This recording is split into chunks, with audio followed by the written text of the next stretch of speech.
Litbang, Litbang. Penelitian dan Pengembangan Keluarga Provinsi Banten. Ya. Nah, Bapak ini kan aktif di Pramuka. Ya. Sejak kapan Bapak bisa tertarik di Pramuka itu, Bapak? Saya mulai menjadi anggota Pramuka itu tahun 1969. Pada waktu itu pas di SMP kelas 1. Ya. Yaitu di SMP Negeri 1 Menes. Jadi waktu itu SMP, waktu SD belum ada Pramuka waktu itu? Belum ada. Jadi di SD itu belum ada, pada tahun itu belum ada. Ya. Iya. Jadi baru ada itu kegiatan kepramukaan itu di SMP. SMP seragamnya sudah begini belum? Waduh, repot sekali dulu. Kebetulan orang tua itu juga mantan tentara gitu. Iya, iya. Adanya warna hijau. Seragamnya? Iya. Nah, maka warna hijau itu diwantek aja dengan wantek merah. Jadi coklat. Pakai sepatu dulu, pakai? Oh, sepatu juga susah waktu itu. Iya. Saya sekolah di SD itu nggak pakai sandal pun enggak. Susah cari itu. Kalau orang Indonesia menyokor. Nyokor Bukan gitu. menyeker. Nyokor itu. Enggak ada, susah sepatu. Sepatu ada sepatu itu dari plastik itu. Iya. Ya aduh panas juga itu. Jadi udah nggak pakai sepatu SD itu. Sampai lulus SD itu nggak pakai sepatu. Berarti Bapak dari tahun 69 sampai sekarang? Sampai sekarang? Berapa tahun udah? Hampir 40 tahun ya? Iya, udah lewat lah. Udah lewat. Karena pramuka itu jiwanya tidak ada istilah pensiun. Oh iya. Kalau sudah dia masuk pramuka, Iya. maka tidak ada istilah pensiun. Ya. Jadi Bapak sejak kuliah juga ikut pramuka juga? Saya kebetulan waktu kuliah di UGM, tahun 81 itu mendirikan gugus depan pramuka UGM waktu itu. Ikut sertalah mendirikan juga. gugus depan itu. Jadi begitu sudah lulus, Bapak bekerja, ikut pramuka lagi? Masih ikut pramuka. Ya, waktu itu saya banyak kegiatan di pemerintahan daerah. Iya. Nah, waktu itu di Tangerang, saya juga di kuartir cabang di Kabupaten Tangerang itu. Dan sekarang di provinsi. Pengurus provinsi. Nah, saya ingin lanjut nih Pak tentang sejarah pramuka. Apa Pak? Buat Bapak sejarah pramuka seperti apa itu?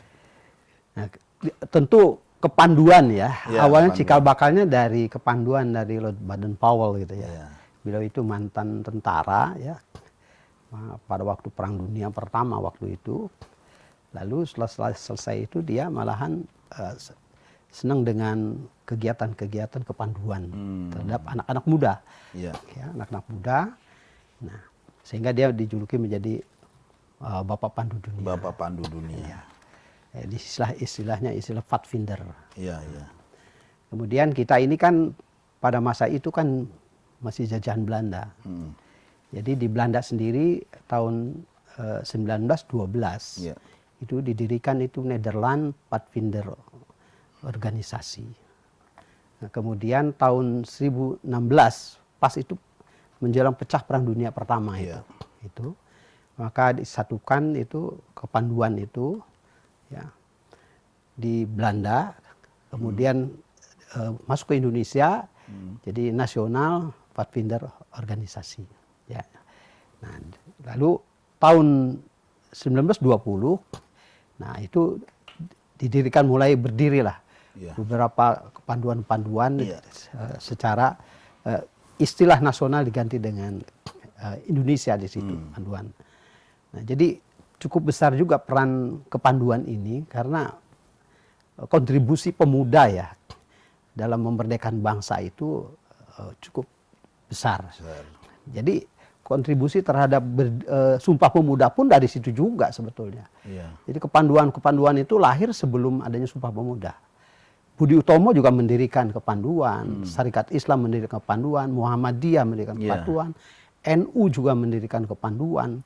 Semua, maka pada tahun 1939 itu awal mau Perang Dunia Kedua itu di situ, maka di situ disatukan itu kepanduan-kepanduan itu, karena kita ini sudah rupanya para pemuda waktu itu sudah mulai wah ini akan pecah Perang Dunia Kedua, disinilah peluang nanti untuk Indonesia menjadi merdeka di situ. Jadi membuat perkumpulan-perkumpulan juga, menghimpun kepanduan pada waktu itu. Jadi pramuka itu menyatukan pandu-pandu itu. Pandu-pandu itu. Belum ada istilah pramuka pada Iya, masih pandu-pandu kan. Pandu. Pandu-pandu Ya, gitu. ada pandu-pandu ya. Jadi gitu. tahun 39 luar biasa itu bersatu di situ. Ya, dari berbagai kepanduan-kepanduan yang ada pada waktu itu bersatu di situ. Dan itu memberikan kontribusi cukup besar lah dalam rangka pembinaan kader-kader ya, para pemuda bangsa pada waktu itu. Jadi turut serta juga kepanduan ini dalam rangka perjuangan dan pergerakan kemerdekaan itu. Ya. Kemerdekaan Republik Indonesia. Iya. Jadi cukup banggalah menjadi pramuka itu karena punya andil terhadap kemerdekaan bangsa. Gitu. Nah kemudian panjang ini sampai setelah merdeka tahun 49, nah, maka diadakan itu pada waktu itu Jambore Pandu. Ya, yang diselenggarakan di Yogyakarta. Ya. Jadi peran Sultan Hamengkubuwono ke-9, kemudian Mangkubumi yang di Solo itu cukup besar terhadap kepanduan di Indonesia. Maka Sultan Hamengkubuwono ke-9 itu dikukuhkan menjadi Bapak Pramuka Indonesia. Yang pada waktu Munas yang lalu itu dikukuhkan beliau itu. Maka pandu-pandu itu semuanya bergabung melebur pada tanggal 14 Agustus 1961 menjadi satu, yaitu di bawah wadah organisasi Gerakan Pramuka. Praja Muda Karana. Ya. Jadi jiwa muda suka berkarya. Nah, itu. Jadi kalau ya saya sudah tua ini, sudah 64 tahun, tapi harus jiwanya muda. Kalau jiwa muda itu orangnya dinamis kan begitu. Tidak diam gitu. Ya selalu peduli untuk memberikan manfaat kepada masyarakat dan lingkungannya. Nah, tanggal 14 itu dijadikan sebagai Hari Pramuka karena tadi itu menyatukan pandu-pandu. Biasanya tuh kalau sebelum pandemi begini kan Hari Pramuka itu meriah sekali kan ya. Dari berbagai diundang. Kalau sekarang seperti gimana, Pak? Sebetulnya kita tetap berkegiatan, cuma kita menyesuaikan, ya, menyesuaikan dengan protokol kesehatan, gitu kan, gitu. Bukan berarti dengan pandemi kita berhenti, tidak. Ya, kita tetap ada kegiatan-kegiatan, tetapi tetap kita patuh terhadap protokol kesehatan itu. Itu. Artinya sekarang sudah ada itu acara ulang tahun Pramuka di Banten. Nah, insya Allah nanti tanggal 19. Tanggal 19. Nah, tingkat nasional kemarin tanggal 12. Oh, sudah. Tanggal ya, 12, karena Pak Presiden hari ini itu pidato kenegaraan di gedung MPR. MPR. Tadi yang di Pandeglang sudah? Pandeglang tanggal 14 ya. Itu hari ini. Kemudian tanggal 19 kita, yang lainnya setelah tanggal 19. Kuartir cabang. Merayakan ulang tahun. Ya, kuartir cabang. Dan informasi yang kita terima, insya Allah nanti Pak Gubernur bersedia untuk virtual con ya. Itu nanti di ruang kerja karena menerima KPK. Jadi ada KPK jam 9, kita beliau nanti di ruang kerja. Rangkaiannya itu seperti apa itu? Rangkaian kegiatannya itu? Nah, nanti kegiatan untuk Hari Pramuka tingkat Kuarda Banten itu diadakan di kantor Kuarda Banten. Ya, nanti kita siapkan di sana. Panitia berkali-kali sudah kita rapat.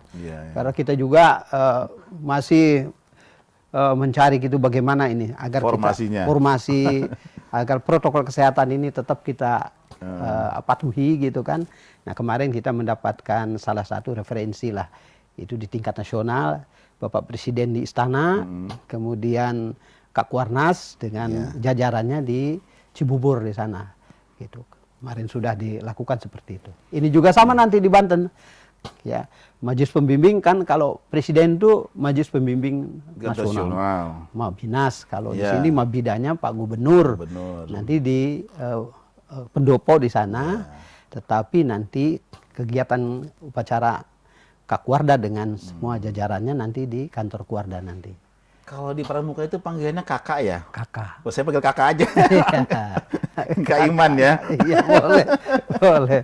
Jadi begini Kak Iman. Ada tujuan prinsip dalam Pramuka itu mungkin ada itu semacam pelajaran yang berharga buat adik-adik Pramuka ataupun anggota Pramuka, apa itu? Yang menjadi dasar prinsip kegiatan atau tujuan kegiatan itu. Nah, itu tujuannya itu kita kan mendidik karakter. ya, karakter generasi muda. Kebetulan memang basis yang banyak itu ada di sekolah. Ya, apalagi dengan adanya full day sekarang ini, maka kegiatan setelah kegiatan belajar itu, maka selanjutnya sebetulnya dengan kegiatan ekstrakurikuler. Dan Kementerian Pendidikan itu sudah begitu concern dengan mengeluarkan permennya tentang ekstrakurikuler itu adalah diisi dengan kegiatan kepramukaan, gitu. Nah, jadi tujuannya adalah tadi, istilah sekarang itu adalah pembentukan karakter. Kita mempersiapkan untuk calon-calon kepemimpinan bangsa ke depan. Ya. Dan banyak sekali sekarang tokoh-tokoh di tingkat nasional itu dulunya memang orang-orang pramuka. Gitu. Cukup bangga juga kita. Iya, benar. Ya, mereka-mereka itu. Kalau keterampilan khusus di pramuka itu apa kira-kira yang dipelajari oleh anggota pramuka? Di pramuka ini tadi karakter. Kita tidak boleh ya meninggalkan tradisi. Tradisi kepramukaan itu. Misal contoh, boleh tidak misalnya masak nasi pakai magic jar, camping kemah gitu, camping itu ya. Boleh mau pakai itu boleh gitu. Tapi tradisinya nggak boleh ditinggalkan. Tetap kita memasak itu misalnya dengan kayu bakar. Bagaimana kita menanak nasi? Kalau tidak ada air bagaimana? Ada kelapa, buah kelapa kan?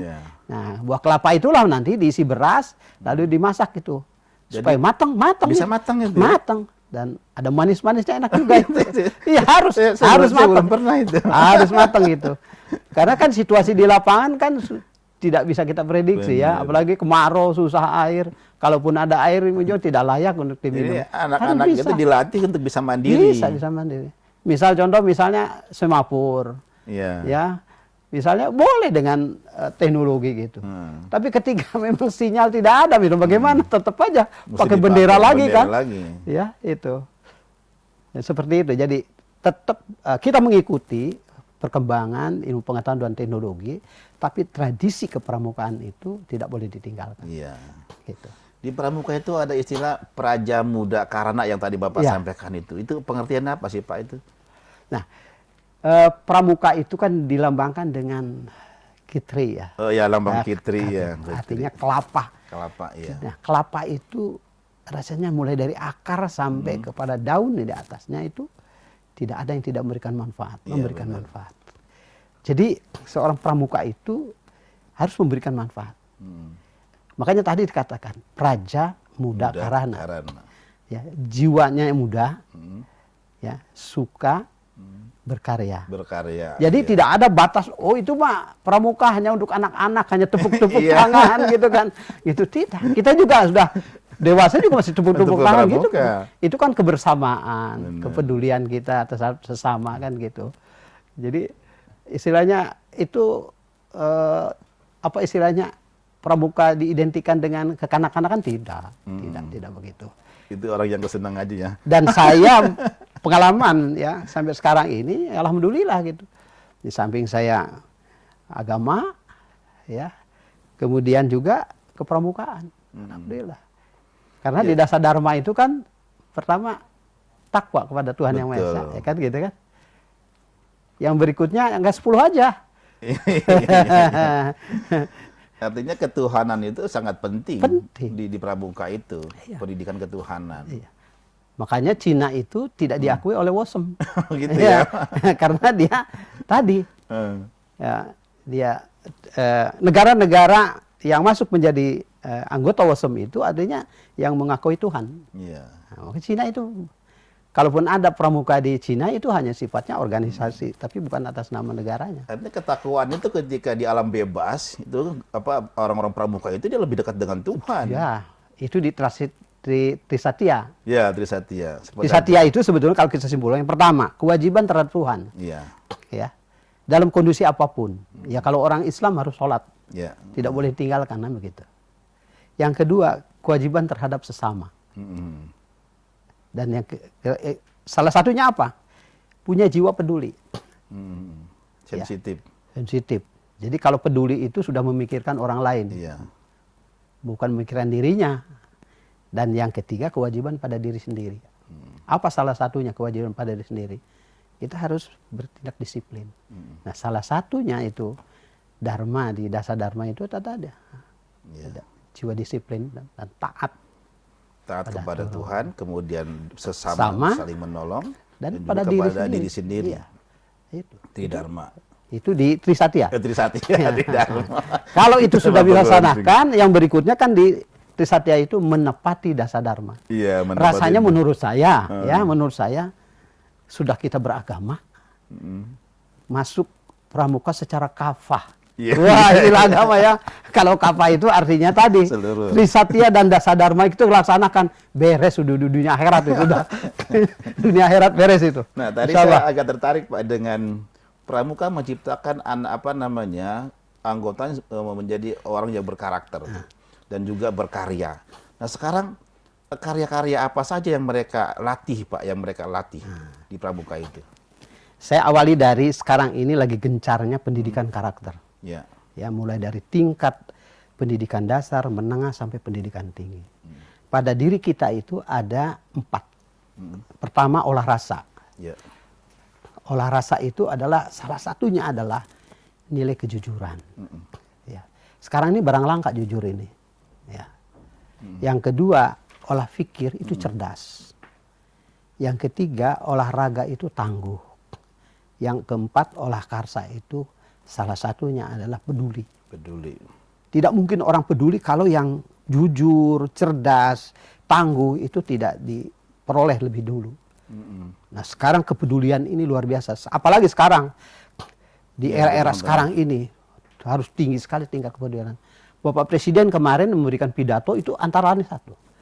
Memberikan apresiasi kepada gerakan pramuka atas keterlibatan gerakan pramuka dalam penanggulangan bencana COVID-19. Jadi kemarin itu mulai dari tingkat kuartir nasional, kuartir daerah, kuartir cabang, sampai kuartir ranting, kita turut.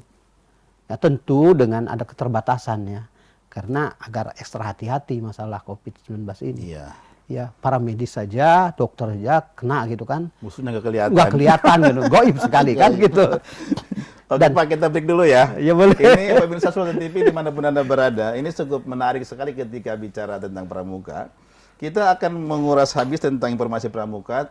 Selanjutnya kita akan tanyakan juga kepada Kak Iman ini bagaimana pramuka di tengah pandemi. Setelah yang satu ini, tetap di Tokoh Bicara.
Pemirsa Sultan TV dimanapun Anda berada, kita kembali lagi dengan saya Rosadi Pribadi dalam acara Tokoh Bicara dengan tema tentang Pramuka, Gerakan Pramuka.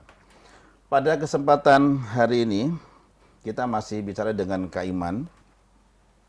Kak Iman, waktu beberapa hari yang lalu, terakhir kemarin itu Bapak Presiden itu pidato tentang ketika hari jadi Pramuka. Apa pesan dari Bapak Presiden ketika pidato itu, Pak? Bapak Presiden memberikan sambutan yang memberikan apresiasi ya. Pertama memberikan apresiasi dulu terhadap gerakan Pramuka, bahwa dalam kondisi saat ini Pramuka masih terus berkegiatan. Hanya beliau menitipkan dua pesan ya. Pertama kepedulian ya, terhadap penanggulangi bencana COVID-19 ini. Yang kedua diharapkan menjadi pelopor disiplin untuk penanggulangan bencana COVID-19 itu dengan protokol kesehatan itu. Iya. Nah, diharapkan nanti ini bisa mendorong ya agar masyarakat bahwa walaupun kondisi new normal ini jangan dianggap betul normal. Iya. Ya, berarti kita harus ada perubahan perilaku. Ya. Supaya nanti tadi tingkat penyebaran COVID ini ya supaya secepatnya nanti untuk menurun. Ya, jangan sampai nanti meningkat lagi. Ya, itu harapan dari Bapak Presiden. Iya. Ya. Tapi kemarin katanya ada lucu begini, Pak. Ketika COVID masyarakat kan dibantu tuh. Ya. Ada bantuan. Lalu bilang masyarakat, mudah-mudahan panjang umurnya COVID-nya. Salah tangkap. Salah itu. Nah, kembali kepada Pramuka, Pak. Ini kan menjelang bukan bilang memang ulang tahun Pramuka gitu kan. Ya. Ini Banten ini seperti apa kegiatan, rangkaian kegiatan itu? Di samping upacara apa-apa gitu. Nah, nanti tanggal 18 kita akan 18 sebelum kemerdekaan. Sesudah 18 kemerdekaan Agustus ya. 18 Agustus ya, Selasa. Nah, sebelum H-1 nanti, sebelum tanggal 19 kita akan ada bakti sosial ya. Bakti sosial yaitu di daerah Anyer. Ya. Kita akan bersih-bersih di situ, ada masjid ya. Kita bersih-bersih di situ. Kemudian juga kita mengingat tokoh pahlawan nasional kita, yaitu Brigjen Samun yang memang makamnya ada di Kamasan sana. Kita akan berziarah ke sana. Itu jadi memang ini merupakan anjuran dari tingkat Kuarnas agar ada kegiatan semacam napak tilas begitu, bukan, Pak? Ya, artinya tidak kita ini mewarisi semangat juang, mengenal sejarah lagi, ya para tokoh. Memang pahlawan nasional itu di samping Brigjen Kak Samun juga ada yang lebih awal dulu adalah Sultan Ageng Tirtayasa. Dan nanti pada kegiatan-kegiatan berikutnya nanti kita juga akan napak tilas lah. Ya, napak tilas. Ya, karena pahlawan yang pertama lah dari Banten ada Sultan Ageng Tirtayasa, kemudian sekarang adalah Brigjen Samun, dan nanti insya Allah nanti Tangerang juga sedang diusulkan, yaitu Arya Wangsakara. Pahlawan juga. Diusulkan ke tingkat nasional nanti, Arya Wangsa. Mudah-mudahan nanti itu mendapat disetujui oleh tingkat nasional nanti. Ya, oleh Tangerang sedang diusulkan. Arya Wangsakara. Artinya Pramuka ini bukan hanya dia menciptakan orang punya karya, berkarakter, juga mesti tahu sejarah gitu. Harus tahu dan menghargai. Menghargai. Kan ada istilahnya. Iya, benar. Besarnya suatu bangsa yang menghargai sejarah. Iya. Nah, kembali kepada hari ulang tahun Pramuka. Ini kan menghadapi COVID nih, COVID-19. Kegiatan apa di Pramuka itu, Pak, yang paling inti? Ada penyuluhan gimana gitu? Nah, saya boleh ke belakang ya, sebelum COVID ya. Boleh sebelum COVID. Karena di Banten ini ada beberapa bencana. Ya. Pertama waktu bencana Selat Sunda. Ya, tsunami. Tsunami Selat Sunda itu, dan kita mulai dari Anyer ya, sampai ke Sumur. Kita membuka posko untuk membantu ya penanggulangan waktu itu bencana tsunami itu, dan posko di Kuarda juga banyak. Iya, dan luar biasa tingkat kepercayaan masyarakat ya untuk menitipkan bantuan itu ke Pramuka. Dan kita menyalurkannya bukan hanya dalam bentuk barang natura saja, tetapi kita juga termasuk rumah huntara. Kita membangun beberapa hunian sementara itu di daerah Selat Sunda di sana itu, alhamdulillah terbangun. Dan itu kaitan dengan bencana Selat Sunda. Kemudian beberapa yang lalu juga kita bencana di Lebak, banjir juga. Banjir bandang itu. Kita turut serta juga di sana untuk membantu masyarakat, memberikan bantuan, dan banyak juga yang menitipkan bantuan ke Kuarda lalu kita salurkan ke sana. Alhamdulillah bahwa tingkat kepercayaan masyarakat yang peduli terhadap bencana, ya mereka tidak bisa ke lokasi, maka menitipkan kepada kita dan kita sampaikan kepada mereka. Termasuk juga di Cilegon. Banjir bandang kemarin. Bandang kemarin, Cilegon juga. Benar. Jadi setiap ada bencana, kesulitan masyarakat, bersama-sama pemerintah gitu, kita bahu-membahu untuk meringankanlah beban masyarakat. Berarti di Pramuka itu sudah ada organisasi otonom apa gimana itu? Ada wakanya. Oh, wakil ketua bidangnya yang membidangi itu ya? Ada, jadi itu wakil ketua Abdi Mas Gana. Nah, jadi ada khusus itu kebetulan dijabat oleh Bapak Letnan Kolonel ya, Purnawirawan Haji Makmun. Oh, Makmun ya. Haji Makmun itu. Beliau itulah lah. Nah, terus satu lagi Pak, yang saya kadang-kadang kalau hari besar umat Islam atau hari-hari besar sedikit dulu itu. Yang bagaimana dengan COVID ya? Itu baru yang itu. Tadi pertanyaan. Nah, yang COVID ini kita sudah menyampaikan beberapa bantuan kaitan dengan APK ya. APK itu mulai dari masker, sanitizer ya yang dibutuhkan ya. Dan malahan kita memproduk sendiri itu sanitizer itu, bikin juga. Iya, bikin kita. Bukan label Kuarda itu. Luar biasa. Ya, kita sebaran itu masker juga kita sampaikan juga kita. Jadi kita sudah melakukan kegiatan kaitan dengan penanggulangan COVID-19 ini. Dan masih terus kita berlangsung. Ya, nanti kita mengikuti arahan dari tingkat nasional dulu ya. Karena ini COVID ini masih tetap ya, masih belum berakhir ini. Memang tadi saya nyambung tadi Pak, sedinamis itukah kegiatan Pramuka itu, kan begitu. Makanya ketika ada hari-hari besar umat Islam atau tahun baru, itu Pramuka jadi di jalan raya itu. Oh, iya. Itu memang dilatih juga untuk itu. Itu kepedulian kita. Itu satu bentuk, karena harus peduli. Salah satu di dasar nama itu peduli. Kan jalan raya itu kan mesti dilatih untuk mengatur lalu lintas. Karena ada satuan karya. Oh iya. Yaitu Saka Bayangkara. Nah, itu nanti yang menjadi pinsakanya itu Kapolda di sini. Kapolda ini. Yang kemarin juga dilantik itu oleh Kakuarda itu. Kapolda sebagai itu pembina Sakanya itu. Jadi saya lihat bukan hanya tentang COVID dan bencana-bencana saja. Semua kejadian itu Pramuka hadir. Hadir. Itu luar biasanya kan di situ Pramuka itu kan. Ya harus hadir memang. Nah, itulah logo itu mungkin lambang itu. Nah, itu. Lambang lambang Kitri itu maknanya apa itu, Pak? Ya karena tadi Kitri itu kan cikalnya kelapa kan. Iya. Dimanapun dia bisa tunas hidup. Kan gitu. Tunas. Nah, diharapkan terutama sasaran kita memang untuk generasi muda ini. Ya. Nah, kita memang belum ini masih banyak anggota kita masih di sekolah ya, berbasis sekolah. Ya, pendidikan itu. Tapi kita sebetulnya ingin meluas juga sebenarnya Pramuka, tidak hanya itu. Nah, sekarang ini Pak, ketika era digital, Pramuka terganggu nggak kegiatan di lapangan itu ketika orang main HP gitu, digital begitu? Justru kita harus mengikuti perkembangan ilmu pengetahuan dan teknologi seperti itu. Malah kita ada kegiatan seperti itu, Jota-Joti misalnya kita, Jambore yang kaitan dengan teknologi itu kita lakukan itu. Jadi bukan Jambore yang pasang-pasang tenda begitu. Ada Jambore apa istilah itu, menggunakan internet gitu. Kita menggunakan itu. Ada di kita. Jadi kita mengikuti lah. Dan kegiatan kita sampai ke tingkat internasional. Ya, bukan hanya di tingkat nasional. Itu. Nah, ketika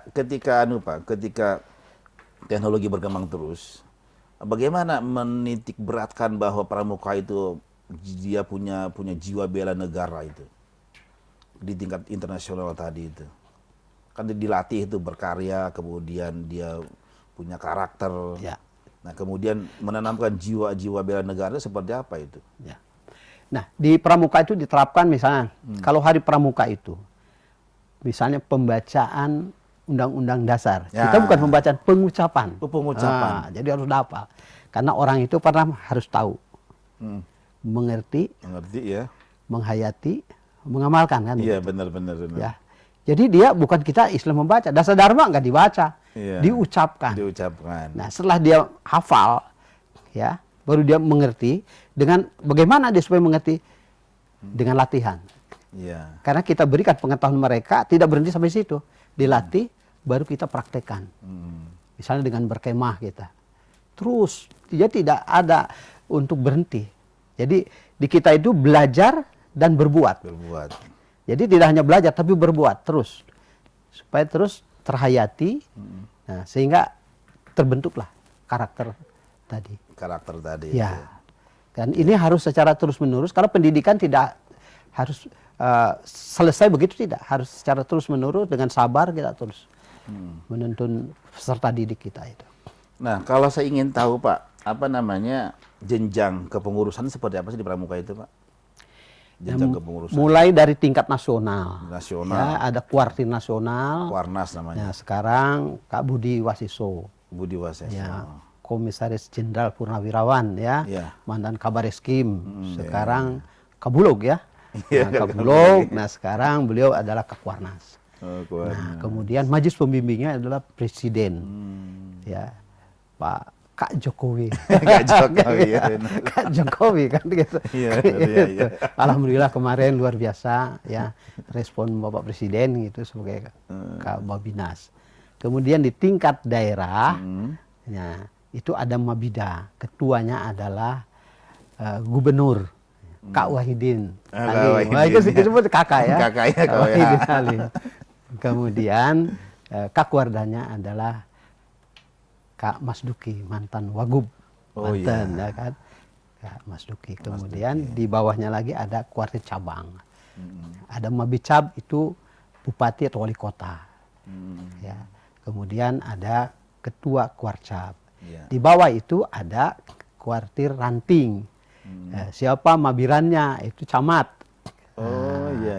Kemudian Kak Kuarannya nanti silakan siapa yang ditunjuk. Ya, di situ.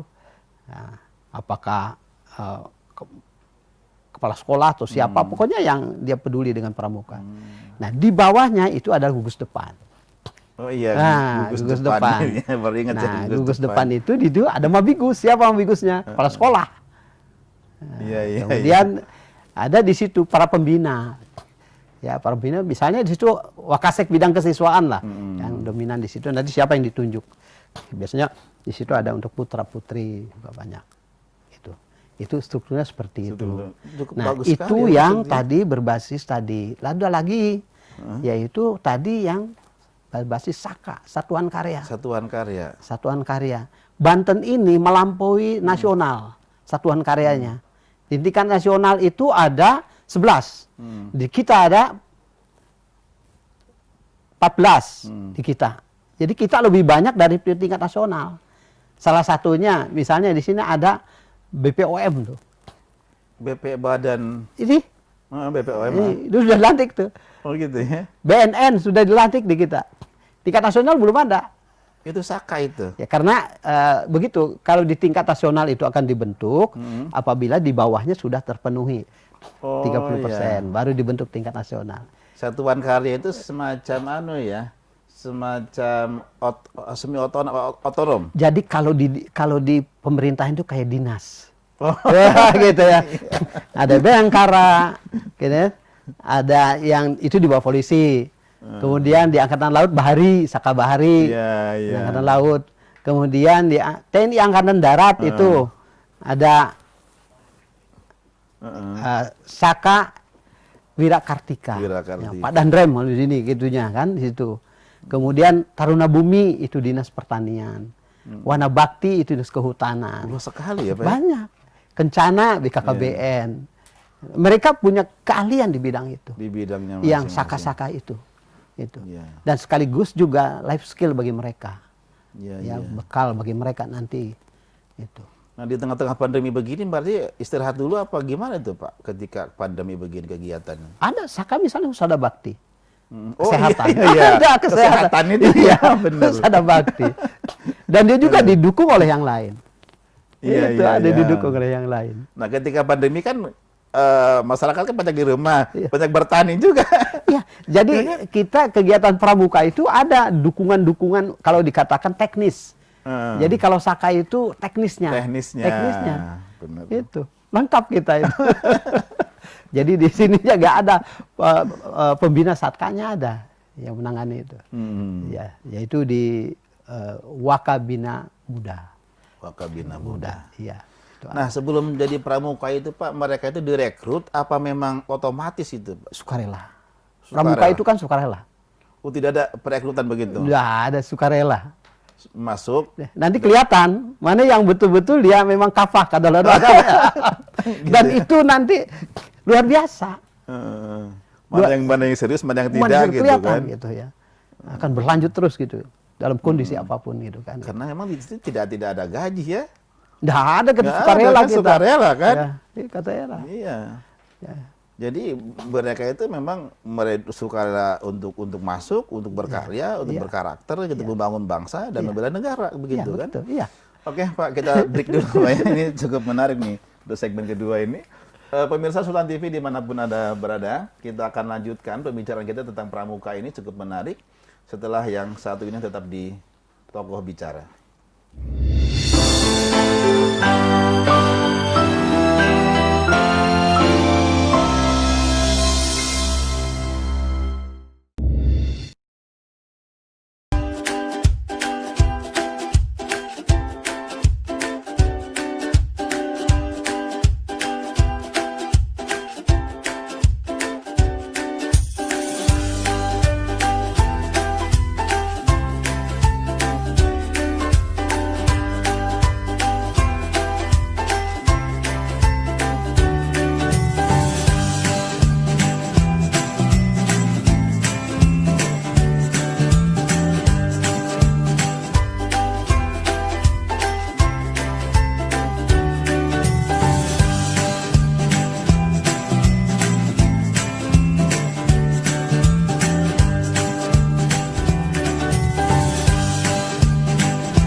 Pemirsa Sultan TV dimanapun Anda berada, jumpa kembali dengan saya. Kita lanjutkan pembicaraan kita tentang gerakan pramuka ini.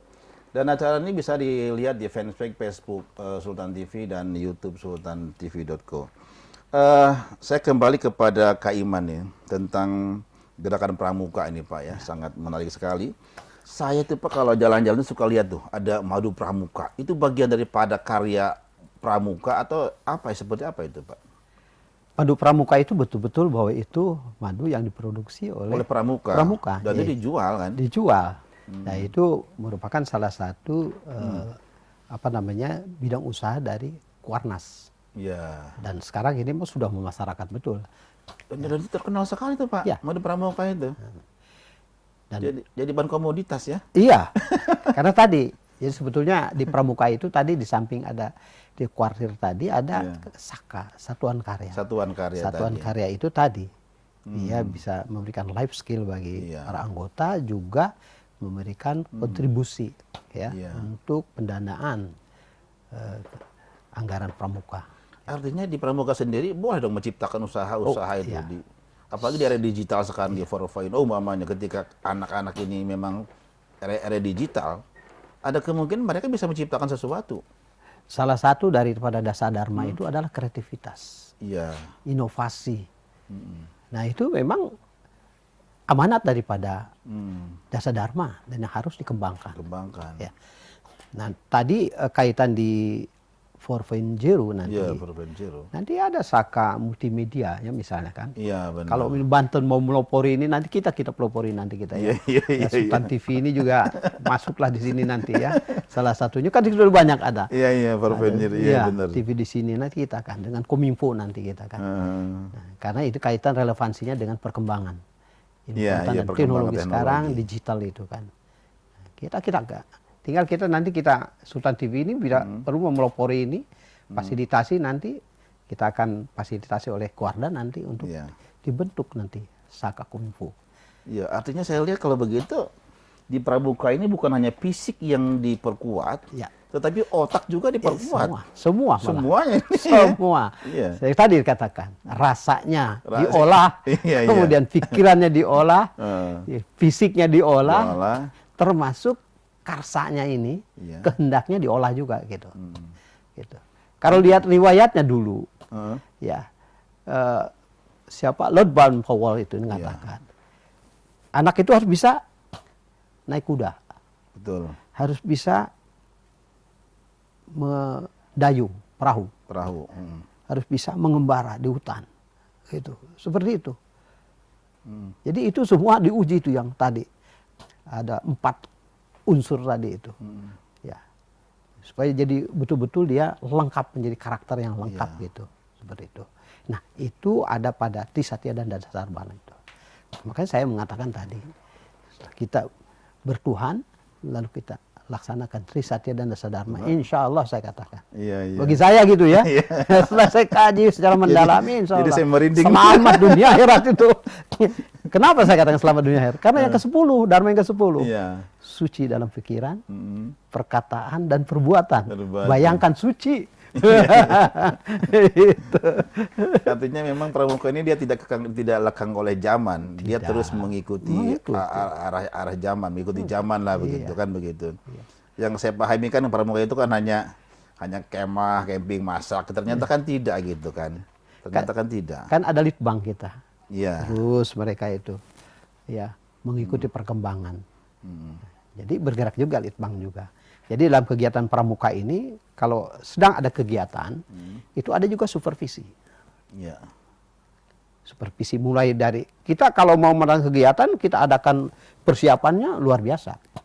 Kita simulasikan di situ, apakah ini bisa dilaksanakan atau tidak. Model contoh COVID saja misalnya, 19. Jangan-jangan yang di pramuka itu malah keluar dari protokol kesehatan. Nah itu betul-betul jangan sampai masyarakat mencap pramuka ini malah tidak konsisten. Nah setelah dalam kegiatannya nanti dievaluasi, ada litbang nanti, lalu selesainya nanti dievaluasi lagi. Sehingga nanti bagaimana kekurangan memang ada, terus supaya diperbaiki kekurangan itu. Nah, dalam jangka waktu terdekat ini program apa yang dilakukan oleh Provinsi Banten ini? Kewarda ya? Ya. Banten ini. Nah, yang sudah dekat sekali ini adalah hari ulang tahun ya. Ulang tahun. Ya, tanggal 19 nanti.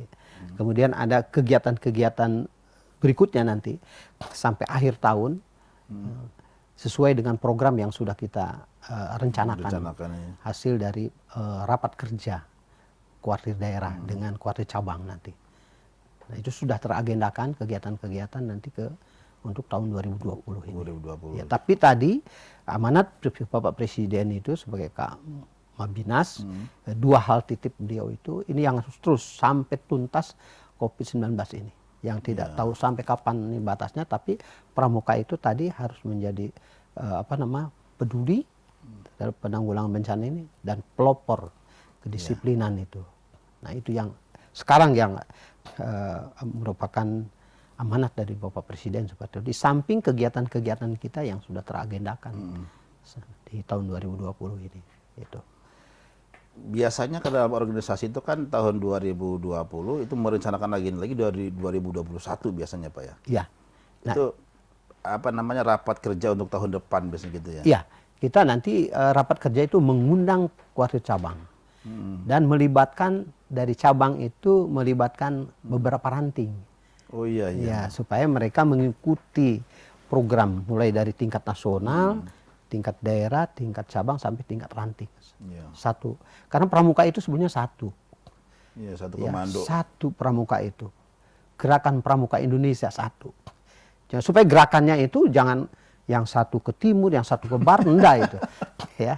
Malu kita dengan ini. Ini bendera ini masalahnya. Oh iya benar tadi bicara satu-satunya organisasi di Indonesia yang dipercaya ya untuk menyelempangkan bendera itu hanya pramuka. Hanya pramuka dengan dasi bendera. Dan satu-satunya organisasi yang dibentuk dengan undang-undang. Oh iya. Partai politik juga enggak kan? Ada undang-undangnya. Enggak ada undang-undang, tapi pramuka ada undang-undangnya. Partai politik juga ada undang-undangnya, partai politik. Tapi pembentukan partai politiknya enggak kan? Tapi kalau ini luar biasa ini, pramuka itu. Artinya memang legalitasnya sudah cukup bagus, cukup ada lah gitu, diakui ini gitu kan. Satu kepercayaan negara kepada gerakan pramuka. Iya. Itu. Nah, di Banten sendiri itu Pak kan ada beberapa cabang-cabang ranting-ranting itu ya, di ranting-ranting itu masing-masing kegiatan itu mereka punya otonomi sendiri masing-masing atau diperintahkan dari provinsi itu Pak? Artinya mulai dari tingkat nasional, ya dari tingkat nasional ada rakernas. Nah itu jadi acuan nantinya, acuan saja. Oh iya, acuannya. Ya. Cuma nanti masing-masing kan tergantung kepada kebutuhannya masing-masing. Masing-masing di daerah gitu ya. Tapi kerangkanya sudah dibuatkan, gitu. Sehingga tadi sasaran tahun 2020 itu apa? Ya. Nah kebetulan ada program yang tidak kita duga-duga ya masalah COVID ini kan, itu. Dan itu malahan menjadi program yang harus segera diatasi kan malahan. Ya kan begini Pak, dalam organisasi itu kan ada sasaran internal, ada sasaran eksternal. Iya, itu. Kalau sasaran eksternal itu internal keropos kan bahaya juga. Internalnya kan mesti diperkuat baru ke eksternal. Nah, eksternalnya ini sekarang ini COVID begitu kan. Nah, COVID. Bagaimana cara menelan COVID tadi? Kan sudah dijelaskan tadi tentang COVID tadi. Cuma persoalannya mengganggu tidak itu kegiatan pramuka terhadap COVID itu. Kita ada kegiatan misalnya tidak berhenti untuk kegiatan yang internalnya. Oh iya. Tapi kita misalnya rapat dengan virtual gitu. Ya, virtual benar, kan. Virtual. Kita tetap jalan kita tetap koordinasi ya. Iya. Masing-masing waka sesuai dengan bidangnya kita berkegiatan. Ya untuk itu. Jalan kita mulai virtual. Malahan di suatu daerah misalnya ada KMD jalan mereka. Ya, dengan protokol kesehatannya gitu. Jadi tidak berarti kita harus berhenti gitu. Tetap kita jalankan sepanjang ya. Artinya kita mematuhi protokol kesehatan. Kemudian nanti upacara tanggal 19 itu tidak semua hadir enggak, ada jarak itu. Protokol kan harus kita patuhi. Iya, jaga jarak. Ada jarak kan, pakai masker. Kemarin saja kita di tingkat nasional, kuartir daerah mengikuti. Dan itu di absen dari tingkat kuartir nasional, tiap-tiap daerah itu mengikuti. upacara di tingkat nasional kemarin. Kita upacara juga mengikuti. Di daerah juga iya, mengikuti. Nah, nanti virtual. di tingkat daerah nanti tanggal 19 diikuti juga oleh tingkat cabang dan tingkat ranting nanti. Karena kita melalui tadi media tadi. Media, betul, iya, betul. gitu. Artinya kegiatan tetap berjalan. Berjalan gitu. Dengan cara yang berbeda gitu kan. Jadi kita juga mengikuti zaman kan. Itu artinya. Berkarya jalan terus gitu kan. Berkarakter dan berkarya gitu. Ini luar biasa sebenarnya. Nah, tadi itu Pak tentang apa namanya, bagaimana ketika Bapak di provinsi bisa memantau kegiatan di bawah itu. Seperti apa tuh metodenya itu kalau di Pramuka itu? Nah, kita sekarang sudah membangun kaitan dengan apa namanya data ya. Ya, data. Data. Dan mereka itu setiap kegiatan itu dilaporkan ke tingkat secara berjenjang. Oh, satu tingkat di atasnya. Secara berjenjang. Misalnya contoh sekarang misalnya mengenai Pramuka Garuda. Pramuka Garuda. Itu Pramuka Garuda itu udah tingkatannya sudah tingkat kan ada dari bawah, ada misalnya Ramu, Rakit, Trap gitu kan sampai kepada tingkat Garuda. Nah, ini itu dilaporkan semua sampai tingkat nasional. Gitu. Jadi kegiatan di bawah itu harus dilaporkan secara berjenjang sampai ke tingkat nasional gitu. Nah, kemudian dari tingkat nasional pun kalau hal-hal yang perlu disampaikan itu secara berjenjang juga disampaikan ke bawah. Jadi tadi nanti bisa lihat nanti di kegiatan di bagaimana di Kuarda. Boleh. Bukan hanya kantornya, betul ada kegiatannya. Ada. Nggak, paling tidak kalau hari ini kan memberitahukan kepada masyarakat gitu kan tentang kegiatan pramuka gitu. Cuma kadang-kadang kan banyak rahasia yang dibongkar kan. Jangan-jangan ditiru sama yang lain. Silakan nanti masyarakat berkunjung ke kantor Kuarda, ada nanti. Begitu strukturnya bagus. Wah, ini bagus jadi partai nanti. Tapi enggak lah. Pramuka tetap pramuka. Jangan dicampur adukan dengan yang lain. Karena pramuka ini kan ikhlas. Kalau tadi, di orang pramuka juga banyak orang partai. Ya gitu. Tapi ketika ini berkegiatan pramuka, lepas semua tidak ada. Contoh KAD, Kakuarcap Lebak. Oh iya. Orang partai kan? Iya. Beliau orang partai. Bupati kan partai juga. Partai juga. Iya benar. Iya. Malah itu Kakuarcapnya kan. Iya benar. Di tingkat nasional misalnya yang top kita ya, Kak Dedi ya. Itu. Dedi Yusuf. Itu orang partai juga kan. Iya benar. Tapi begitu, memang orang pramuka. Begitu dia masuk pramuka, lepas baju partainya. Semua, kan, jangan gitu. bicara partai di situ. Partai gitu. Kang Iman ya. Jadi Kang Iman ini kalau diperpanjang nih bisa panjang kita bicara nggak pernah berhenti. Cuma memang segmen yang ketiga sudah kita berakhir, Kak Iman. Jadi mungkin ada kata-kata penutup, silakan Kak Iman. Iya. Terima kasih Kak Rusadi yang telah membantu atau telah memandu acara kegiatan di Sultan TV kaitan dengan bagaimana peringatan Hari Pramuka yang ke-59 untuk di tingkat Provinsi Banten, sehingga para pemirsa bisa mengetahui apa yang dilakukan di tingkat kuartir daerah dalam rangka peringatan ke-59 Gerakan Pramuka di tingkat Kuarda Banten. Sekali lagi saya ucapkan terima kasih dan tentu mohon maaf ya ada hal kurang berkenan nih ya dalam penyampaian ini, dan terima kasih atas perhatiannya. Saya sampaikan salam Pramuka. Salam Pramuka. Terima kasih. Pemirsa Sultan TV dimanapun Anda berada, itulah bincang-bincang kita dengan tokoh Pramuka yaitu Kak Iman pada hari ini. Ada beberapa kesimpulan yang bisa dapat saya simpulkan bahwa Pramuka merupakan kegiatan yang cukup positif, di mana dia bisa membina mental, bisa berkarya, dan juga bisa berinovasi. Maka pada kesempatan hari ini, kita akhiri perjumpaan pada hari ini dalam Tokoh Bicara, dan jangan lupa saksikan di fanpage Sultan TV di YouTube dan Facebook. Sekian, wassalamualaikum warahmatullahi wabarakatuh. Waalaikumsalam. Terima kasih Pak Iman.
berada, semoga dalam keadaan sehat dan tetap semangat di sore hari ini. Senang sekali rasanya hari ini Faiz dapat kembali menyapa teman-teman semua, pemirsa Dulur Sultan dimanapun teman-teman berada. Dan tentunya setiap episodenya ini teman-teman, setiap hari Rabu di jam 4:30 sore, Faiz ini selama 1 jam ke depan akan menghadirkan narasumber yang dapat menginspirasi kita semua. Sudah hadir Kakak Teteh di studio, tapi sebelumnya Faiz mengajak teman-teman semua, terutama pemirsa Dulur Sultan yang saat ini menyaksikan Sultan TV, jangan lupa di subscribe di channel YouTube Sultan TV, kemudian juga teman-teman di follow di all sosial media Sultan TV, Instagram, Twitter, dan juga Facebook. Sudah hadir ini teman-teman pemirsa Ngalor Ngidul, Kang Wawan Hermawan. Assalamualaikum Kang Wawan. Waalaikumsalam warahmatullahi wabarakatuh. Aduh, ini bukan tanpa alasan Kang Wawan keringet-keringetan ya, karena dari rumah goes ya Kang ya. Iya, dari rumah goes. Masya Allah, Wais goes dari Sultan TV ke Polda, aduh, 2 hari 2 malam itu Kang pegalnya ya. Tapi kalau Kang Wawan kayaknya udah biasa goes ya. Dan Kang Wawan ini teman-teman pemirsa Ngalor Ngidul adalah founder dari Atta Kurir ya? Atta Kurir. Mungkin boleh diceritakan sedikit Kang Wawan, teman-teman pemirsa Ngalor Ngidul di sore hari ini, atau mungkin bisa disapa-sapa dulu teman-teman yang hari ini telah menyaksikan Sultan TV mungkin. Oke, selamat sore semuanya. Perkenalkan, nama saya Wawan Hermawan. Atta Kurir itu apa ya? Sebuah jasa sih, sebuah jasa pengiriman yang ada di Kota Serang. Betul. Nah, ini pertama di Kota Serang, tapi udah banyak di kota-kota lain. Kayak misalnya Jakarta tuh nomor 1 lah di Indonesia ini, namanya Westbike. Dan kenapa adanya Atta Kurir ini? Pengirim apa ya, kita pengen ngasih sebuah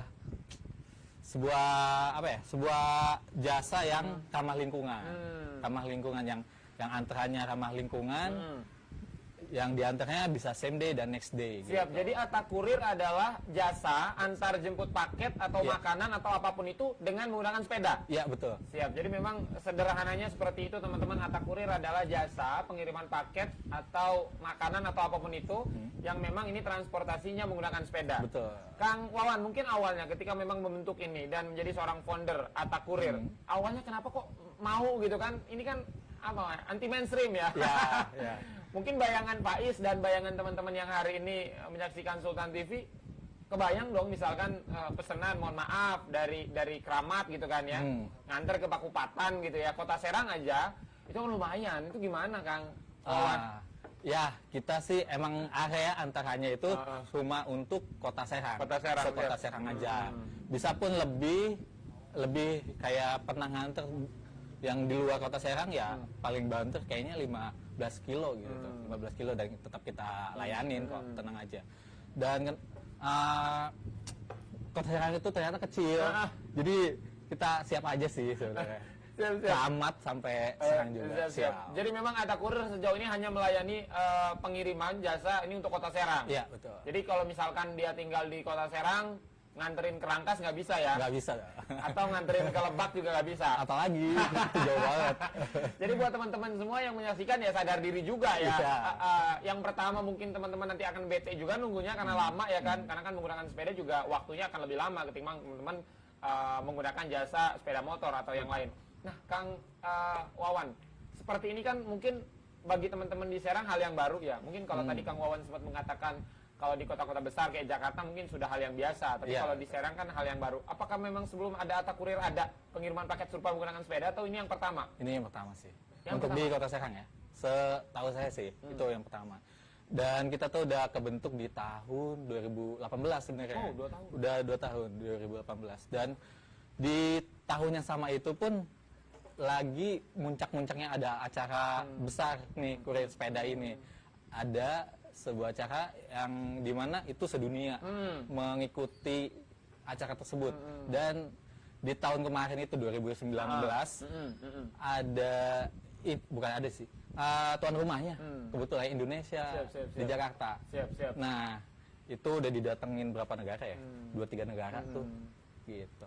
Jadi acaranya itu di Agustus tahun kemarin di J-Expo. Siap. Gitu. Jadi memang kalau Atta Kurir sendiri hadir dari tahun 2018 18 di Kota Serang. Berarti 2 tahun ya? Iya. Pasang surut mungkin dari yang membernya banyak turun, banyak turun atau fluktuatif atau gimana? Kang Gitu-gitu Wawan? aja sih. Gitu-gitu aja. Kebanyakan yang part time, kebanyakan kerja sama sekolah gitu. Yang full time cuma 2, 3, 4 orang. Siap. Berarti kalau yang sekarang total tercatat member di Atakurir ada berapa banyak? Ada 10 lah. 10? 10. Itu mereka dari latar belakang yang berbeda-beda? Beda-beda. Berbeda-beda. Awalnya kita dari satu komunitas gitu. Pasti komunitasnya suka sepeda ya? Iya, komunitas Suka sepeda. fiksi. Suka sepeda fiksi. Ya. Nah, buat teman-teman yang pengen gabung di Atakurir, syaratnya nggak ribet kan? Enggak sih, nggak ribet. Cuma ya kayak biasa sih, kayak biasa untuk pertama sih kenal dulu aja, santai soalnya. Terus habis itu ya bisa mungkin dengan surat karena ada sebuah tanggung jawab kan, yang diantar itu paket dari itu punya orang lain, tentu harus ada jaminan gitu dari buat yang mau gabung gitu. Siap. Nah, kalau pesan-pesan antar yang belakangan banyak masyarakat tahu kan memang sudah jelas ketika dia mengirim paket ada aplikasi yang jelas. Kalau teman-teman Atakurir apakah memang punya aplikasi khusus atau memang japri aja via WhatsApp? Japri aja via WhatsApp. Aplikasi itu susah dan mahal. Siap. Jadi misalkan berarti mayoritas dari tahun 2018 sampai 2020 teman-teman apa ya sebutannya customer ya? Itu teman-teman dekat ya? Iya. Enggak, justru teman dekat itu sedikit. Yang lain-lainnya justru orang-orang yang belum kita kenal gitu. Dan pengalaman mereka tuh jadi hal yang ngagetin gitu pas diantar. Lah, kok pakai sepeda Mas gitu. Nggak capek, itu pertanyaan yang paling template tuh. Nggak capek pakai sepeda. Iya, makanya tadi juga sempat nggak capek gitu kan. Dan kita jawabnya dengan senyum aja dengan iya sih capek kan, manusiawi. Tapi kita seru karena kita ngejalaninnya dengan fun gitu. Lu pikir aja gue dari Keramat sampai Pakupatan gak capek. Iya, Ya, tetap capek tetap dong. capek dari Sultan ke Polda aja capek ya, apalagi jauh. Nah, mungkin itu pertanyaan umum yang sering banyak teman-teman Atakurir dapat dari customer seperti itu. Nah, Kang Wawan mungkin dari 2 tahun kan memang mempunyai customer yang berbeda-beda tuh ya. Ada yang memang mereka puas dengan pelayanan Atakurir. Pertanyaan Faiz adalah teman-teman yang order tadi dapat nomor WA-nya dari mana? Oh, bisa dapetin di bio Instagram kita gitu. IG kita namanya Atakurir dan tinggal klik bionya, di bio itu ada link, tinggal klik aja gitu. Nah, biasanya kan kalau teman-teman pengiriman paket kayak jasa pengiriman paket yang itu udah jelas berapa kilo, berapa ribu yang harus dibayar oleh teman-teman. Kalau teman-teman manual kan nggak ada hitung-hitungannya tuh, kira-kira aja kan. Gimana itu, Kang Wawan? Kita tuh bikin 2 harga. 2 harga ini dalam kota itu 10.000. Kalau di luar kota mentoknya sampai Serdang kalau sebelah sana gitu. Bisa 15.000. Siap. Gitu. Jadi kalau yang 15.000 itu patokannya nih, misalkan kalau kota Serang itu nyampe mana sih teman-teman? Ciruas ya? Enggak. Justru MOS sampai Taman Kopassus. Kalau itu kota atasnya maksudnya? Iya, kalau atasnya Itu masih tuh 10.000. Iya, itu masih 10. Berarti dari patokannya dari MOS sampai ke itu Taman Iya. 10.000. Iya. Kalau dari MOS sampai ke Serdang 15. Iya, gitu. Itu berapa banyak air mineral itu selama gue Cuma 1 botol.